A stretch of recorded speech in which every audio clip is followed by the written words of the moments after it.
অমৃত যোগের আরও একটি নতুন ভিডিওতে আপনাদের সবাইকে স্বাগত।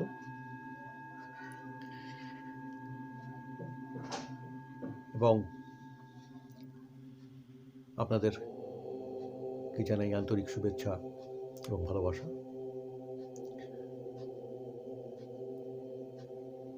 আপনারা এই ভিডিওটি ভালো লাগলে আপনারা প্রচুর পরিমাণে শেয়ার করবেন এবং লাইক করবেন এবং এই চ্যানেলটিকে সাবস্ক্রাইব করবেন এবং পাশে থাকা বেল আইকনটি প্রেস করে দেবেন। আপনাদের এই ভিডিওটা ভালো লাগুক বা বন্ধ লাগুক, আপনারা কিন্তু কমেন্ট করে কিন্তু জানাবেন। কোনো বিষয় যদি আপনাদের জানার আগ্রহ থাকে সেই বিষয়টি নিশ্চয়ই আমাকে জানাবেন। এটা আমি যথাসাধ্য চেষ্টা করব আপনাদের কাছে তুলে ধরার। ওম কিয়া বাবাজি, ওম কিয়া বাবাজি, ওম কিয়া বাবাজি, ওম নমো লাড়ি ভাষায় নমো, ওম নমো লাড়ি ভাষায় নমো, ওম নমো যুক্তিশ্চর পরমাংশ যুগ আনন্দ নমো। হরে কৃষ্ণ কৃষ্ণ কৃষ্ণ কৃষ্ণ কৃষ্ণ হরে হরে, হরে রাম রাম রাম, হরে কৃষ্ণ করুণা সিন্ধু দীনবন্ধু জগৎপতে।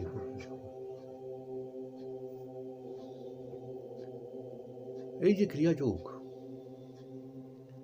এই ক্রিয়াযোগের মাধ্যমে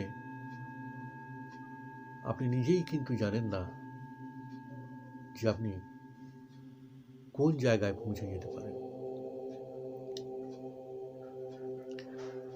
আজকে আপনাদের সামনে আমি সামান্য কিছু, যেটা আমাদের বাস্তবে জীবনে রোজ ঘটছে বা প্রতিনিয়ত ঘটছে, সেই সম্বন্ধে কিছু আলোচনা করব। আমরা ধরুন এই যে প্রতিনিয়ত পুজো করি বা যে কোনো পুজো পার্বণে তো পুজো হয়, আমরা কি করি, যে কোনো প্রতিমার সামনে ঘট স্থাপন করি, ঘট স্থাপন করে তার পুজো করি। এই ঘরটা কি? এই ঘরটা হলো যেটাকে ভালো বা শুদ্ধ বাংলায় বলে কুম্ভ। এই কুম্ভই হলো ঘট। যে কুম্ভ মেলা যে হয়, সমুদ্র মন্থন হয়েছিল, মহাদেব যে বিষ পান করেছিলেন, সেই যে অমৃত রস বিভিন্ন জায়গায় যে এই কুম্ভ থেকে পড়েছিল বা ঘট থেকে পড়েছিল, প্রয়াগ বলুন, নাসিক বলুন, এলাহাবাদ বলুন, যেখানে কুম্ভ মেলা হয়, সে আমরা ঘট স্থাপন করি, করে আমরা ঈশ্বরের পুজো করি।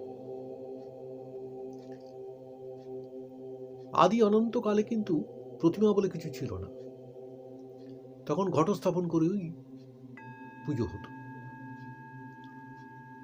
এখনো কিছু কিছু জায়গায় আপনি ঘট স্থাপন করা আছে, সেটা কিন্তু দেখতে পাবেন। যেমন আপনি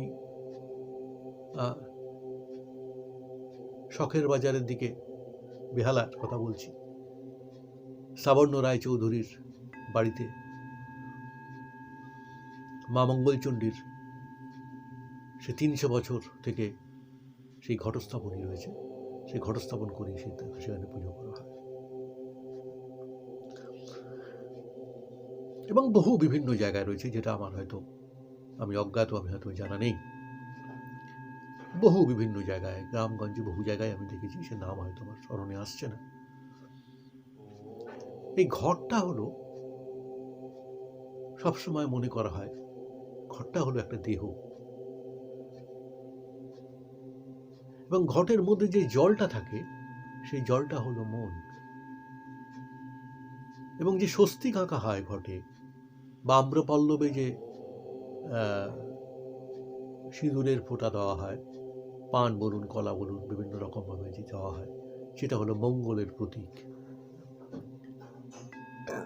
এই চিন্তা করে ঘট স্থাপন করা হয় এবং ঘটের পুজো হয়।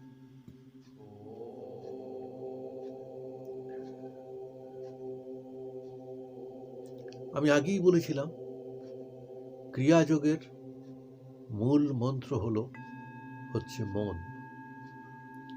আপনি মনকে কনসেন্ট্রেট করুন, মনকে সঠিক জায়গায় কাজে লাগান, মনকে সেই জায়গায় নিয়ে যান, আপনার উদ্দেশ্য সফল হবে। আপনি যেটাই করুন, আপনি মনকে কনসেন্ট্রেট করুন। শরীরের মধ্যে যখনই আপনার নেগেটিভিটি, যখন চিন্তা ভাবনা আসবে, আপনি তখন ক্রিয়াযোগ করবেন না, বা কোনো পুজো পাঠে যাবেন না, কোনো কিছুই করবেন না। আপনি কিন্তু সবসময় কিন্তু এই জিনিসটা কিন্তু মাথায় রাখতে হবে। সেই ঘটের কথা বললাম আপনাকে, এটা কিন্তু এই ঘটটাকে দেহ এবং জলটাকে মন এবং অন্যান্য জিনিস স্বস্তিক পস্তিক যেগুলো করেন সেগুলো হচ্ছে মঙ্গলের প্রতীক। এইভাবেই কিন্তু ঘট স্থাপন করে পূজা অর্চনা করা হয়। আপনি যদি ধূপ, মোমবাতি, পুষ্প আপনি যদি নাই বা অর্পণ করেন, নাই বা দেন, আপনি মনের থেকে যদি আপনি সেটা নিজে মনে করেন যে আমি এই পুষ্পার্ঘ্য দিলাম, আমি একটা ধূপ জ্বালালাম, একটা মোমবাতি জ্বালালাম, আপনার মনের দীপটা আপনি জ্বালাবার চেষ্টা করুন। তাহলেই দেখবেন ঈশ্বরের আশীর্বাদ আপনি নিশ্চয়ই পাবেন। আপনি নিশ্চয়ই পাবেন ঈশ্বরের আশীর্বাদ। তার আগে আপনাদের বলে দিই, ক্রিয়াযোগের বিভিন্ন পদ্ধতি আপনাদের বলেছি। হাত দুটো, পাম দুটো ক্লোজ করে পিছনে মেডুলাতে এই হাত দুটোকে রাখলেন, রেখে এটাকে আস্তে করে লিফট করে দেবেন। লিফট করে দিয়ে এখানে প্রেস করবেন, প্রেস করে দিয়ে ভূমধ্যে কনসেন্ট্রেট করবেন।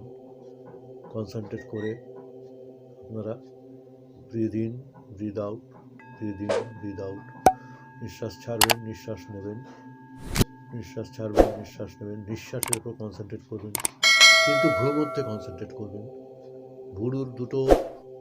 ভুরুর মধ্যে আপনারা কিন্তু মনি নিবন্ধ করবেন, করে আস্তে আস্তে আস্তে আস্তে আস্তে আস্তে আস্তে পিছন দিক দিয়ে গিয়ে স্পাইনাল কর্ডে হয়ে বিভিন্ন রকম পিছন দিক দিয়ে গিয়ে সার্ভাইকাল, থোরাসিক, লাম্বার, স্যাক্রাল, কক্সিজিয়াল হয়ে আস্তে আস্তে নিচে নেমে হাঁটু হয়ে, থাই হয়ে, পা হয়ে, পায়ের পাতা হয়ে আবার আস্তে আস্তে ওঠার চেষ্টা করবেন। পাতা হয়ে, হাঁটু হয়ে, থাই হয়ে, স্পাইনাল কর্ডের সব দিক দিয়ে হয়ে আস্তে আস্তে উপরে উঠবেন। হাত হয়ে, চোখ হয়ে, মুখ হয়ে, বুক হয়ে আবার নেমে আস্তে আস্তে নিচে যাবেন। এইভাবে অল্টারনেটলি করতে থাকবেন এবং হাত দুটো চেষ্টা করবেন এইভাবে স্প্রেড করে দেওয়ার। হাত দুটো ক্লোজ করবেন, ক্লোজ ফিস্ট, শক্ত করে মুঠো করে থাকবেন। তাতে কিন্তু আপনার শারীরিক প্রেশার বলুন, বিভিন্ন রকম কমপ্লিকেশন বলুন, আঙুলের সঞ্চালন বলুন, রক্ত চলাচল বলুন, এগুলো কিন্তু সঠিক থাকে। আঙুল তো জোর করে শক্ত করে মুঠো করে থাকবেন, আস্তে আস্তে আস্তে আস্তে আস্তে করে ছেড়ে দেবেন। যতক্ষণ পারবেন ততক্ষণ মুঠো করে থাকবেন, আবার আস্তে আস্তে আস্তে আস্তে আস্তে ছাড়বেন, আবার মুঠো করে থাকবেন, আবার ছাড়বেন। নমস্কার, ভালো থাকবেন।